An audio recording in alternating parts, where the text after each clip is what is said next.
time. You go till 8 o'clock, is it? Yeah. About an hour? Okay, so, all right. So I have some slides and then hopefully we'll have some time for discussion at the end. So I've called this the thrill of rocks, shells, and other fascinating items that children collect. And I'll also start here with just a quote from the book, Everybody Needs a Rock. And maybe some of you are familiar with that book. Everybody needs a rock. I'm sorry for kids who don't have a rock for a friend. I'm sorry for kids who only have tricycles, bicycles, horses, elephants, goldfish, three-room playhouses, fire engines that wind up, dragons, and things like that if they don't have a rock for a friend. So sharing my own experiences. So going back to when I was maybe around 5, 6, 7 years old, I grew up in Wisconsin in a small town, and next to my house was an empty lot, and there was a strawberry patch, wild strawberries in this empty lot. And for some reason, one of the strawberries was always bigger than the other ones. And I became just so intrigued with these berries. And I would go and check on the strawberry patch every day and sometimes several times a day to see if the big berry was ripe and ready to eat yet. So I don't know what it was, but I loved this strawberry patch and I really loved this extra special big strawberry. So that I think was my earliest recollection of collecting. And, I was curious if, you have collected things and what types of things. So we have a whole variety of things from rocks to acorns and fossils and shark's teeth and bones, plants, fruits, shells, all kinds of things. So, I guess, the question is, why do we collect? What's intriguing about it? Do we still collect? What's fascinating about these items for children? And a lot of unanswered questions. So I'll talk a bit here about how I got into the project and some of the work that I've done on this topic. So there's a book called Creating a Beautiful Mess, the 10 Essential Play Experiences for a Joyous Childhood. And in this book by Anne Gadzikowski, she includes collecting items from nature as an essential experience of childhood. And I've written a few articles. I've also written a book chapter in a book called The Sage Handbook of Outdoor Play and Learning and a couple of journal articles from my work. Some of these are available open access online, or I'm happy to send things to any of you if you're interested. But my colleague, Tom Beery, he's originally from Minnesota, we got acquainted at a conference, and he's now at the University of Kristianstad in Sweden and has done a lot of work on connection to nature and what is it that connects people to nature, how does it affect us across our lifespan, and we have a lot of similar interests. So somehow we got together and we were talking about kids and nature, and I happened to be involved in a survey project here at Ohio State, and I added in 2 questions on this survey that went out to Ohio State students. Did you ever collect any items from nature while you were growing up? And if yes, what were they? And those 2 questions have really been just the start of just the most fascinating research I've ever done. And people love the project. The students loved answering the questions, and I'll share some of that information. But we had people just so excited about these 2 questions on this survey, and some even offered to help us with our research. So we define collecting. So what is it exactly? So there's different definitions of this, but we came up with the definition of the self-motivated gathering of food and non-food items from nature, primarily for play, exploration, and interest, but also occasional consumption.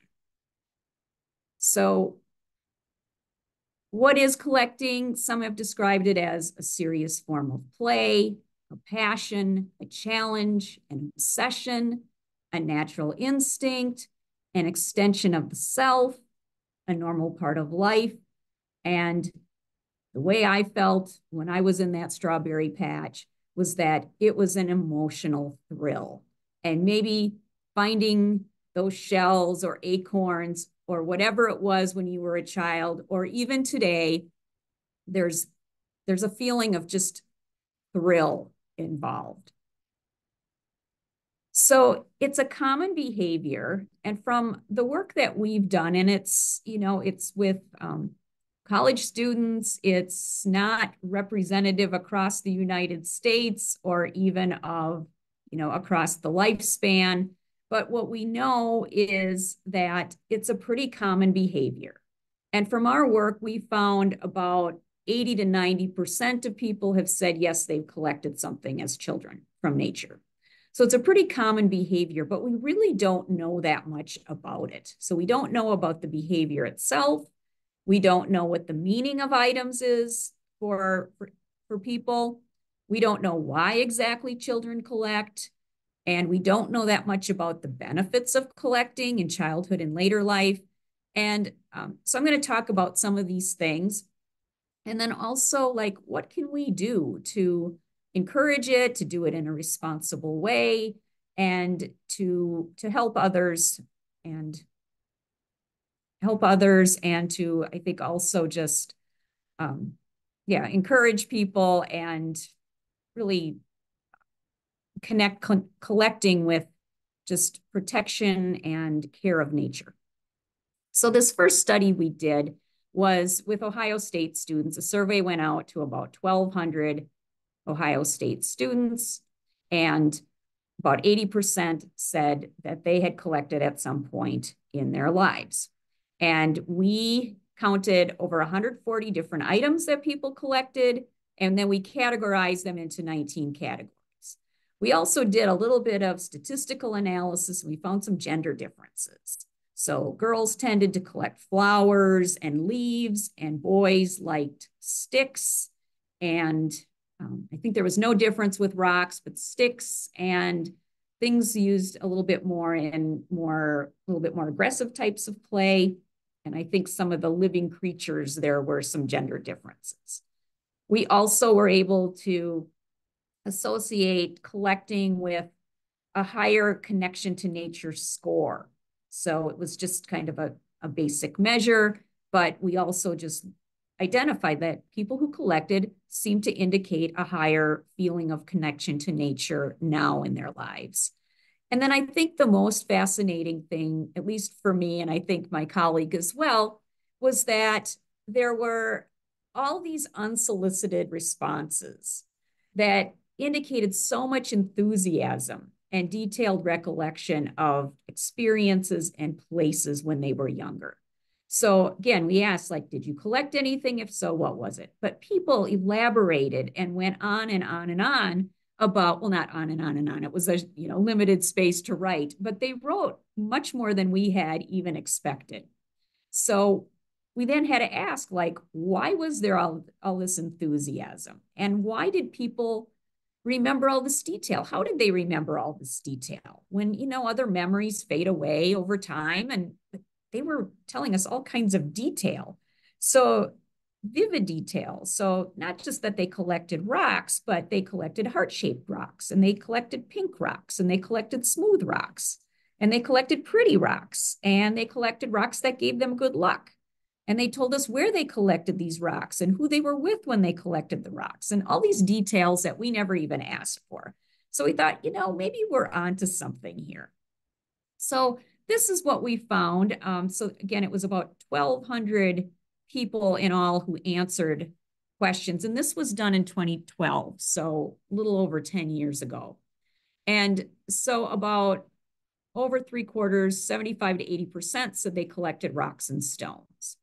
And then we have a drop with about 42% saying they collected shells. And then about 20% said they collected leaves, 20% insects, mushrooms, fruits and berries, plants and flowers, seeds and nuts, fossils, sticks, feathers, arrowheads, antlers, bones, skulls and teeth, amphibians, reptiles, and then fish, minnows, and crayfish. So I don't recall offhand how many collected more than one type of thing, but I think probably the majority indicated a multiple of different kinds of things that they collected. So it wasn't just rocks and stones, but it was rocks and stones and shells and leaves. So pretty extensive amount of collecting. And like I said, there was all this enthusiasm. So we analyzed these written responses, and people talked about just their enthusiasm. So for example, did you collect anything when you were growing up? And people would put in all capital letters with exclamation points, rocks, a massive rock collection, rocks, shells, more rocks, whatever I could get my hands on. So there was a lot of excitement about this. And the fact that they responded in this way made me think about the fact that they're pretty excited about this. And then they remembered these details. So I collected leaves in the fall. I would pull them off of a tree and put them in a book and to flatten them. So again, we didn't ask for all this detail, but they remembered the detail and they wanted to tell us this. Some talked about how they use the items, insects, shells, rocks, and leaves and berries to make pretend food. Use branches and sticks as toys using our imagination. Rocks, sticks, flowers, and berries from a tree in our front yard. We would collect all of this to play fake house. So use and play, pretending, imagination. We also picked up on a theme of longevity. We caught butterflies, but we released them. I collected flowers, rocks, leaves, and shells. They never lasted a few days in my house because my parents would make me throw them away. Maybe some of you can relate to that. So people collecting things, accumulating stuff in their rooms, and parents saying, it's out of hand. These things need to go. But anyway, detail about how long they held on to things. They talked about geographic reference. So where did they collect? I hoarded the mulch from the playgrounds at school. Here's one about a vacation. When we traveled to Florida, I like catching the little lizards, rocks from the Grand Canyon. So associating with place, sometimes on vacation, sometimes just in everyday life. And then some talked about their continued interest. So shells frequently at the beach. I still do. I've always liked rocks and still do. Leaves, rocks, pine cones, still do. And now so does my son. So people, and in conversations and at meetings where we presented on this work, we have had people say, yes, I'm still collecting. So then we did a second study. So we got some ideas from all of this, and we did a second study. And in the second study, my colleague Tom, he was then in Sweden, and we did a survey out to Swedish university students.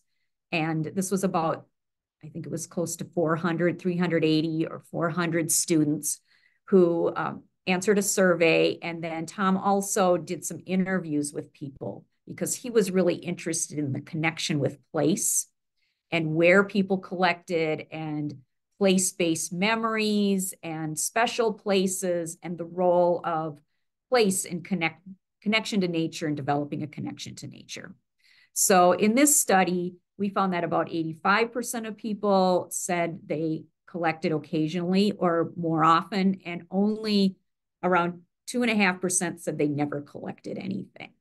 So pretty much, again, universal behavior by vast majorities of people. In this case, we asked, like, when did you collect? And people talked about childhood, and we found that it kind of peaked around ages 6 to 8, which is a little bit younger than some of the other research that we've looked at that has more of a 9 to 11, 9 to 12-year-old age range of when interest in these natural items tends to peak, and then dropping off in adolescence. And about a third said they're still collecting. And then about 60% said that they collected, or we use the term foraging, with family. So the role of families, that sometimes kids do this on their own, but often they're with family, like on vacations or special places, or they're with somebody. So I think that has some implications as well, which I'll talk about too in a bit. So in this case, I think the prevalence was a little higher for some of these items. Rocks, again, about 80% said they collected rocks. Here we have about 70% collecting shells, about half collecting plants or flowers, 40% leaves, feathers, seeds, and nuts.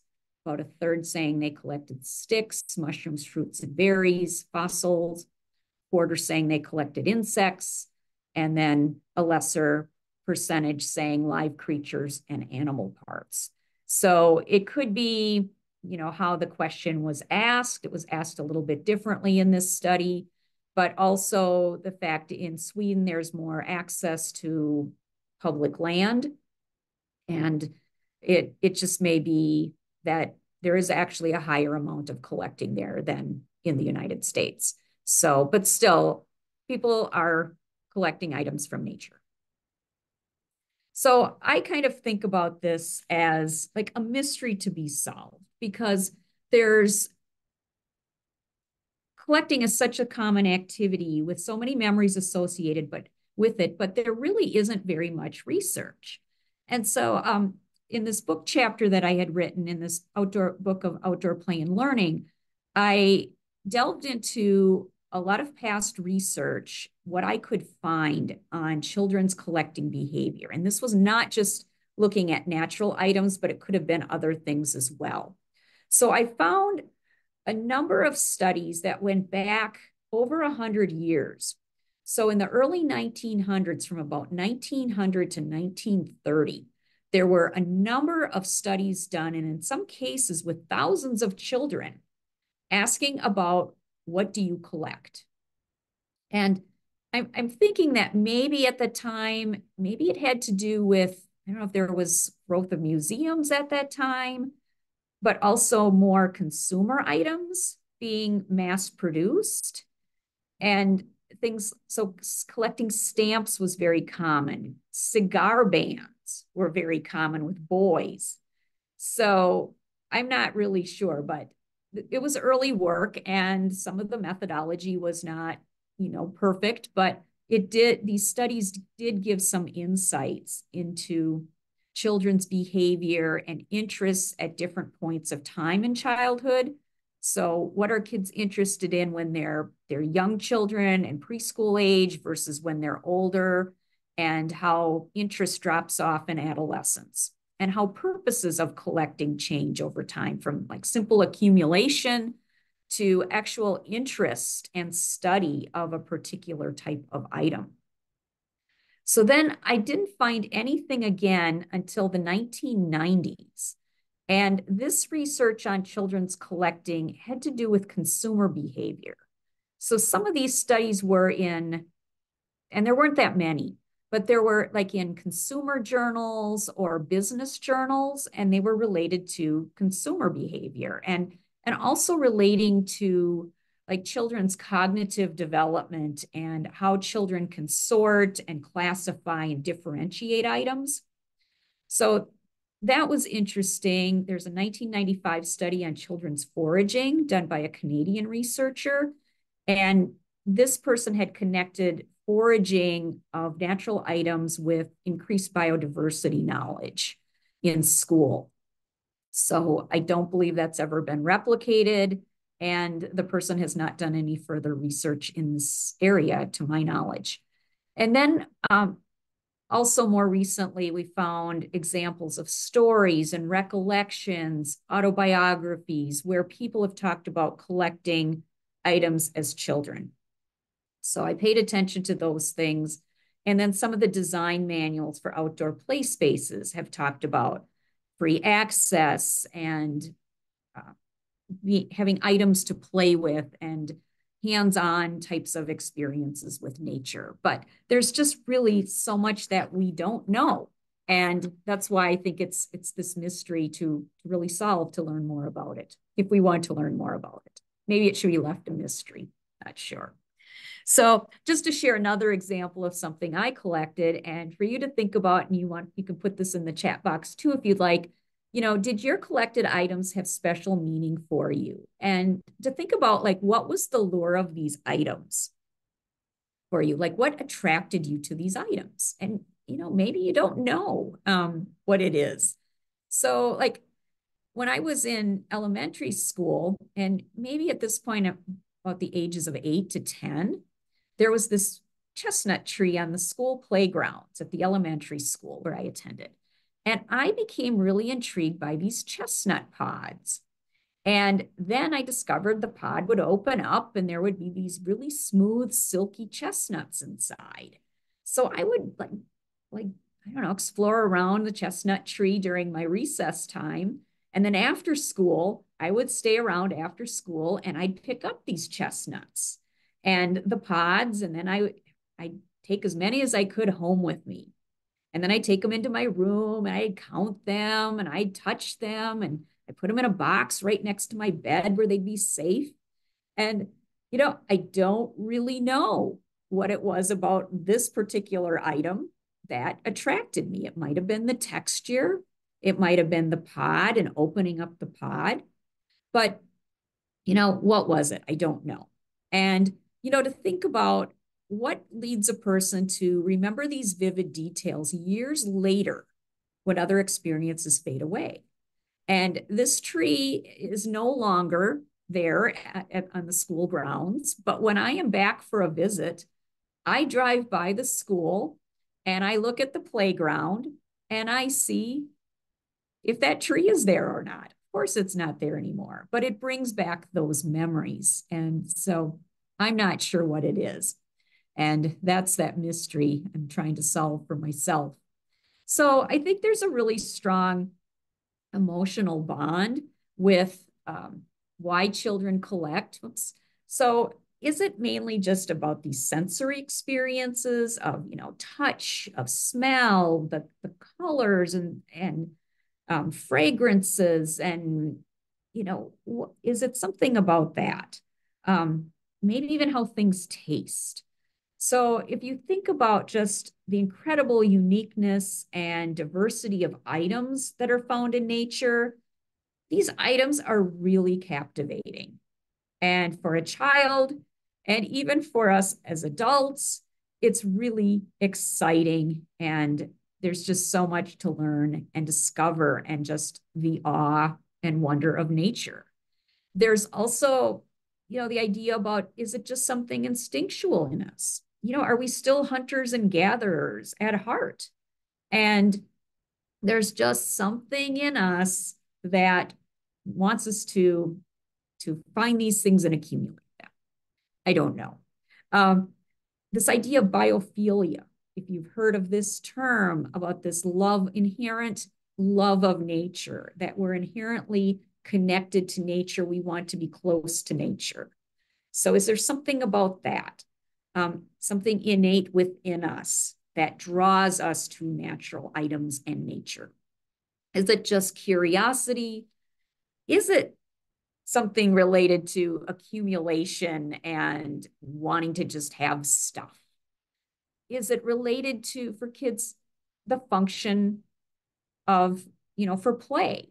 Yeah, these items serve multiple roles, not just to look at or to touch, but they can be used in play. And when you don't have material items or kids' actual like manufactured toys, you have to make them up. So maybe function for play and even for comfort. And there was just one little piece of work that I found looking at children who've been through trauma and how natural items can be a source of comfort for them. And we can think about like even dolls or teddy bears or stuffed animals are a source of comfort, that maybe natural items can serve in that role too. There's this theory by Simon Nicholson in 1972 called the theory of loose parts. And this theory is cited in, I guess, numerous places and over repeatedly, and I think it's becoming more popular, but it's this idea of, in any environment, both the degree of inventiveness, creativity, and the possibility of discovery are directly proportional to the number and kind of variables in it. In other words, give kids loose parts to play with and items to play with and let them use their imagination and creativity to discover and learn. So emotional bonds. You know, I also was looking at just the role of collecting in child development, in human development, and the way collecting engages body and mind. So we can think about cognitive development. So like different types of executive function skills, skills in planning. As you're collecting, you're deciding, kids are deciding, do I pick this up or do I leave it be? Does it fit with other things, similar items that I collect or not? So there's skills in like planning, discriminating, memory, recall, categorizing, classifying, analytical thinking. There's identity development, so role playing, exploration, using imagination. There's the social development aspect. So, you know, this can be an activity, you know, kids participate in by themselves. I think I generally was doing this by myself, but there's also ways to interact with other peers, to interact with family and other adults, the intergenerational aspects, such as like a family vacation or going out together as a family on hikes, camping, just other outdoor activities, sharing knowledge, sharing information, excitement, seeking out information. I think kids can also have like a sense of status and achievement, and maybe adults as well, by your collection. And also like just a sense of independence. Like this is something that is important to me, and I've figured out what's important to me, and I've achieved something, and I can do this on my own, which is important as children are developing, to have that sense of independence. The physical development aspect of it, so active movement to collect items. So, you know, again, that can vary a lot depending on what kids are interested in, but movement, engaging body and mind. And then I think there's also the moral development aspect of it. So the whole ethics of interacting with living and non-living entities or previously living entities. So, you know, just a final, you know, story of my collecting was, I remember like taking in this woolly caterpillar in the fall and keeping it in the basement in a jar and expecting in spring there was going to be this beautiful butterfly that emerged. And instead, nothing happened, and the caterpillar died, and there was no butterfly. And I was really disappointed. But, you know, I learned some lessons from this, and lessons of life. And, you know, I also, my colleague and I, Tom, we also talked about failed collections. And, you know, often collections don't go the way we want them to. And what lessons do we learn from that? So, and dealing with the emotions of that. Or if a collection is lost, or somebody throws it out on us, or it's stolen, you know, or just something happens, or things are misplaced. So how does that affect us emotionally? And then like some of these other kind of lessons of life. So I have some pictures of some beautiful trilliums here, and across from my home growing up, there was a woods that the neighbor kids and I played in. And I liked these beautiful trilliums, and I would pick them and bring them home to my mother. And one of the neighbor girls said, you know, that's illegal. And then all of a sudden I had to face this dilemma that, oh, I just did something wrong and I didn't realize it was wrong. And when I see these trilliums today, I still think about how I picked them and I shouldn't have picked them. So, you know, what is the role of interacting with natural items in, you know, children's development, about how we interact with the more than human world? And then, you know, finally, like memories and place attachment, and what is the role of collecting natural items to creating this lifelong attachment to the natural environment, connecting us to places, even if it's in our backyard or our front yard or the neighbor's yard, and places further away where we've been on vacation, with family. where we've seen maybe natural parks or amazing natural amenities, but why do we collect souvenirs? And maybe it's a shell from the beach, but maybe it's material items that we buy at the souvenir shop. So, what is this role of early life experiences in developing this later life connection to nature? So I think also that there's just a lot of implications for education and natural history. So just the fact that collecting items, everybody has different interests of what intrigues them, what inspires them, what they're drawn to. And to think about how, say in a classroom or in a museum, that there's ways to help support children's own interests and hopefully the start of lifelong learning. And in the classroom also there you can connect collecting to so many different kinds of subject areas because children collect so many different things. And also there's many different aspects of these natural items that could be talked about and studied and examined. And you can look at, just writing and mathematics and science and so many different ways that you can look at something, at a natural object. And you can link to curriculum in many ways. You can extend learning beyond the classroom, thinking about independent reading and independent investigation, supporting children in their learning of more about the things they're collecting. Of course, the importance of museums, nature centers in sparking children's interests, supporting their interests, giving inspiration and ideas. And then also just how there's so many opportunities for children to present about their collections. They can create displays, they can share their things with others. There can be guest speakers who talk about different things like a fossil expert or somebody who's an expert on different kinds of rocks or acorns or chestnuts or whatever it might be, field trips to different sites. So a lot of things. I think for me, my collecting was very private.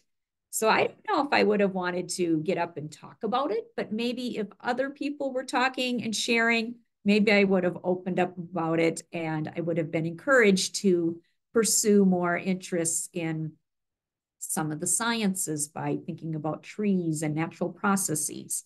So, but just some ideas. So I think another important area that I wanted to touch on was this drop off in interest in adolescence collecting. And I think there's also a drop off in just engaging in nature in adolescence. There's, competing interests. There starts to be time pressures and other things take priority. And there's just less interest or less, I guess maybe that's probably it, is just less participation in some of the activities that children participate in and just changing development and changing interests across the lifespan as people move into adolescence and young adulthood. So how can we encourage people to, if they have interests, genuine interests in various natural phenomenon, to continue with those interests and not be embarrassed about them. So that early research from the 1900s and even that Swedish study, we did find that, people get to age 12, 13, and there's a pretty big drop off in collecting behaviors. So does collecting just relate to certain parts of development in childhood, and then there isn't such a need in adolescence? Is it that material items start substituting for natural items because now there's money and people can buy things and there's more marketing towards the adolescent audience? So I'm not sure, but just something to think about is, can there be programming or other things done to help encourage adolescents to still stay connected with nature? And then I wanted to conclude with a couple of points here, and then we can have a little discussion. But So as I worked on this presentation and as I thought about this over the time I was working on this study, was that to really think about, what opportunities do children have today to interact directly with the natural world and develop these memories of outdoor experiences? What do children grow up remembering? And if I think about those sites where I collected things, so that strawberry patch next door to my house in the empty lot, well, there's a house on top of that strawberry patch and lawn. And the chestnut tree, as I mentioned, that was cut down, who knows when, but it is no longer there. And we can think of a lot of places probably where we collected things, where we played as children that aren't there anymore. So where can children go to have those direct hands-on experiences and develop those memories that are so important to them? And then also, point number 2 is that collected items are often sacred to a child. And maybe you feel that way about the things you collected or still collect today, that they shouldn't just be thrown out without permission. And, I remember doing a talk on this when the first study came out about 2013, and somebody talking about how his rock collection, I think it was a rock collection, was thrown out and came home one day and it was gone and was very traumatized by that. So these items are special and maybe even at a level of being sacred. So don't throw them out, and to think about when things die or items are lost or stolen or things don't turn out the way children think they're going to turn out, that there can be feelings of loss and disappointment. So that there's the excitement and the thrill, but then there can also be sadness and loss, and helping children to think through some of those feelings as well. It's a part of life. That nature is a part of our lives, and natural processes are part of our lives, and collecting, I think, helps us get a little closer to that. So third point is, to think about how collecting can connect us to places that we remember throughout our lifetimes, and how can we protect and replicate these places? So my strawberry patch is gone, but in my yard today, there are some wild strawberries. And so I try to encourage, I have actually right now restoring my front lawn into native plants. And I'm thinking about how can I can't bring back that strawberry patch, but maybe there's something I can do where I'm currently living to protect and create a wonderful space for children to collect, or just for anyone to appreciate the beauty, and for our fragile habitat and our species that exist. How can I protect these places? I can't bring back the chestnut tree, but maybe I can plant other trees, or I can do other things. And then fourth point is that the importance of responsible stewardship of our natural resources. So yes, certain things like those trillium plants, there's a reason why they should not be taken out of nature. And do we want kids just accumulating and accumulating and accumulating when, there are concerns about the state of our environment, and fragile species and endangered species, and protecting the need to protect nature and to be responsible stewards? So, how can we encourage the discovery and the touch and the study without being overly disruptive to the environment? And like the 1900s study, I think there was some of these studies talked about collecting birds' nests and birds' eggs. I mean, certainly would not want to encourage that today. But are there ways for children to learn about birds' nests and birds' eggs without being disruptive to nature? And I think also we need to think about how we stop the destruction of natural places that prevent the collecting in the first place. So how can we be more responsible stewards of our world? So I think about that every day. And then a final point I wanted to make was to go back to that emotional thrill feeling, and for all of us to just discover or rediscover our passion for the natural world. So even if you weren't a collector or hands-on nature person as a child, it's never too late to start a new process of discovery. So I think about that too every day and connect with that awe and wonder of nature. So those are my thoughts, and I would be interested in ideas that you have. I'll just add to that. I'm not at the moment doing any research on this topic. It might be something I get back to now, especially that I'm talking about it again. I'm getting excited about it. But what we did was like what we call retrospective studies, where we asked people about when you were a child. And so they're recollecting, 10, 20 or more years, earlier in their life. And it would be good to actually do some work with children when they're children to find out, why are you doing this? And what do you like about this? And even to follow people over time as they collect and then stop collecting, and do they carry over these interests into later life? So anyway, maybe that will be a project down the road here that I decide to pick up on and continue this search to solve the mysteries. So anyway, that's what I wanted to say, and I'm interested in your thoughts and ideas and impressions or experiences you'd like to share. I guess I can stop the share there. Yeah, I'm sharing. I'll put a spotlight on you. All right.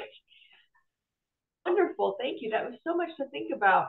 I love the theory of loose parts. That's my new, I love that. I've not heard that before. That was wonderful. Do we have any questions? You can put it in the chat box. You can raise your hand and I can call on you and you can ask a question to Dr. Lekies. Don't be shy. Did you find when you were doing it, it was only college students, so that's kind of in any of the studies, did they go into different urban kids that grew up in the urban versus a suburban versus a rural? Did everybody collect, or were there any breakdowns on that in terms of the access to nature and their collection? That's a good question. And I don't know if we had that information where people grew up. I think we had the information where people grew up. But we didn't analyze on that. So I don't know. I'd have to go and check that and see. I did some other work with a graduate student, Jed Brenzinger, who was a master's student here at the time. And he actually helped with these studies as well. And we did some work just looking at connection to nature and engagement in the natural world, and found rural students more engaged than the urban students. But again, that was a while back. And I think cities are doing a lot with bike trails, parks, riverfront development and things, and trying to get more opportunities for urban residents to experience nature. And go ahead, Joe.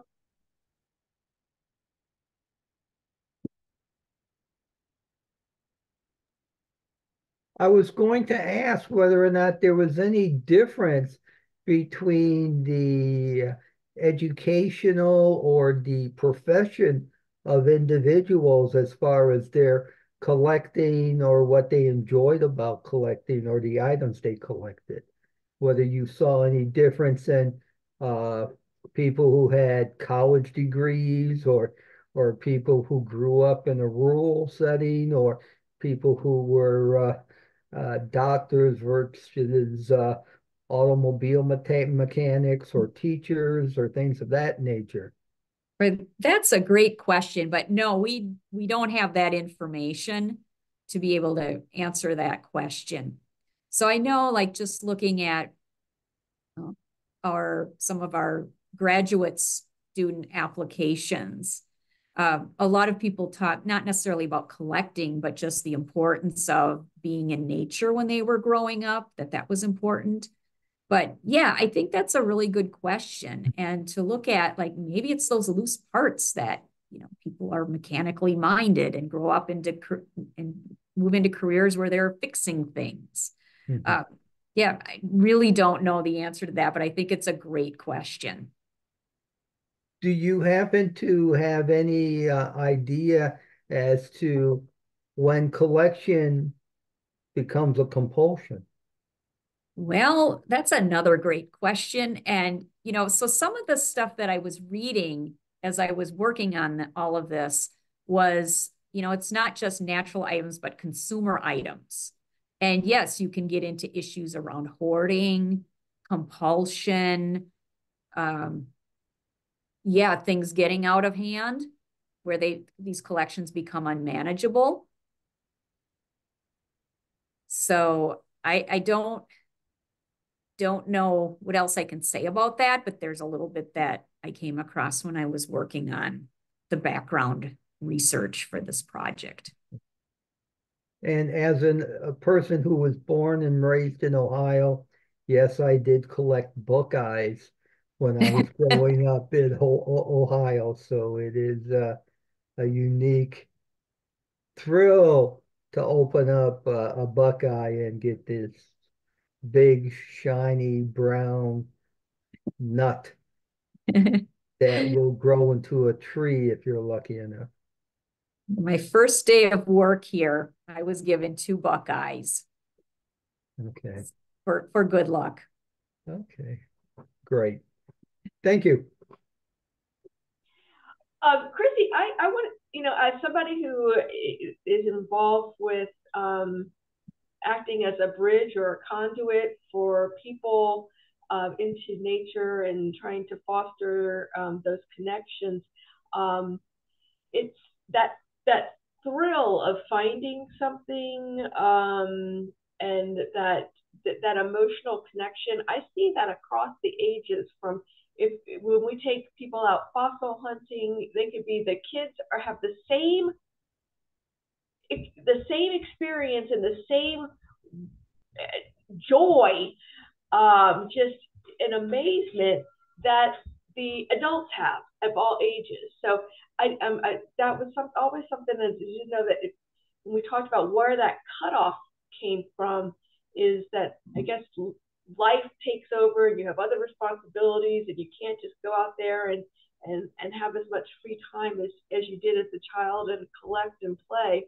But it was just wanted you to know that it's the adults and the kids are having the same exact reactions to being out there and finding things. Yeah, I mean, it makes me think of a trip I was on a bus trip through Denali National Park.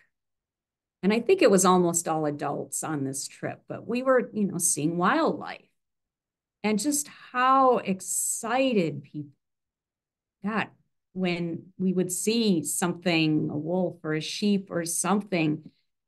People were so excited that, yeah, some of that you don't outgrow that. So I think it would be interesting to also look at some of these collecting among adults and serious collectors versus people who just happen to kind of do it for fun. But I don't know.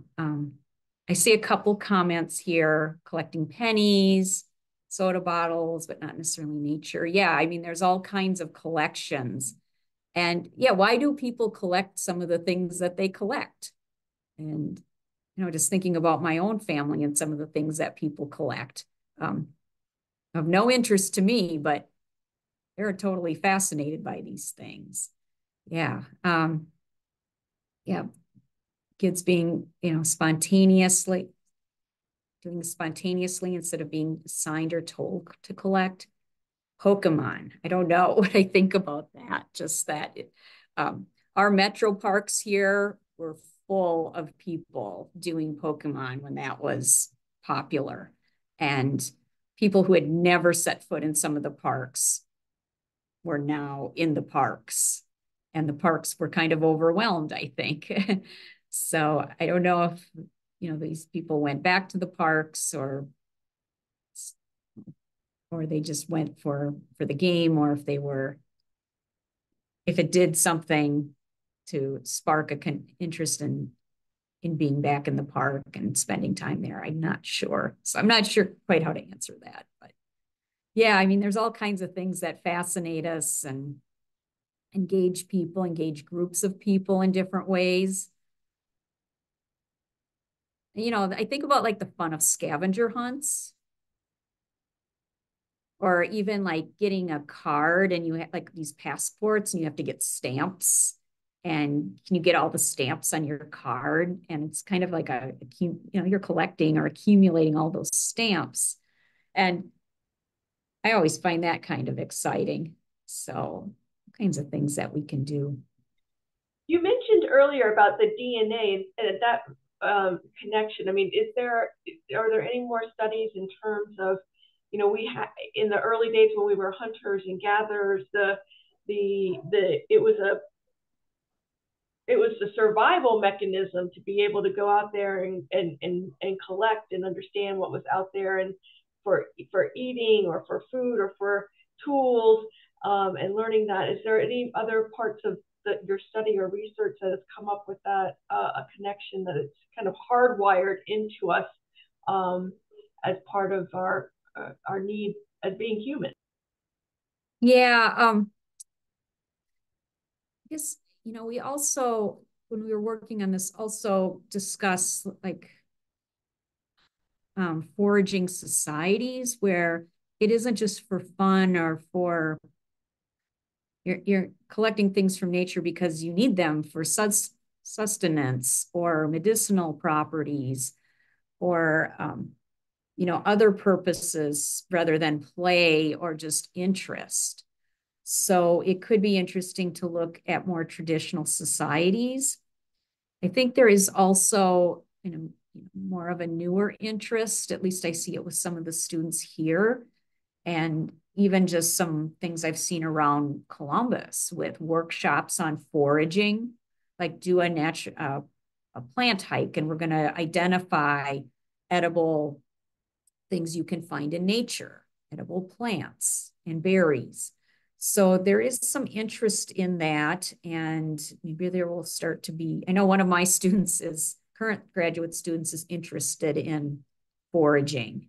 Whether or not she'll do research or not on the topic, I'm not sure, but I'm just seeing more and more on it. So, but I don't know really, like, why are we attracted to these things? And is it something just instinctive? Is it just part of developmental tasks, across the lifespan? And, I'm not sure. It was interesting that the data kind of corresponded across the pond in terms of the Sweden and the United States study. It seemed like they were pretty on par with each other. Have there been any other replications of the study in different countries? Not that I'm aware of, and I'm not aware of any additional work that's been done by anybody on this after our studies. So our last article, I think that was published around 2017 or 2019. And I haven't been able to identify any additional work that anyone else has done. Well, it seems like we still have a lot of questions to answer and a lot more studying to do and a lot more collecting to do out there, because it's definitely brings us great joy to go out there into nature and see it and touch it and be a part of it. I love the fact that you talked about it being collecting as being a souvenir of our time as a place, a souvenir of our time on Earth as well. So all of the places that we visited. Are there any other questions? Or any other impressions or thoughts? Yeah. Everybody's being quiet tonight. Well, thank you so much, Dr. Lekies, for sharing this study with us and giving us things to think about and ponder, especially as we're out there collecting.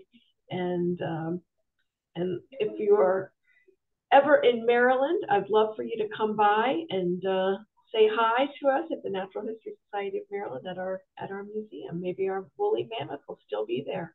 Yeah, absolutely. Yeah. Well, everybody, thanks for coming, and we'll hopefully see you next week when we're learning about the shorebirds of Maryland. And in the meantime, stay well, stay curious, and stay outside, and stay collected. Thank you all for your time and attention. Thank you very much. Thank you. Thank you.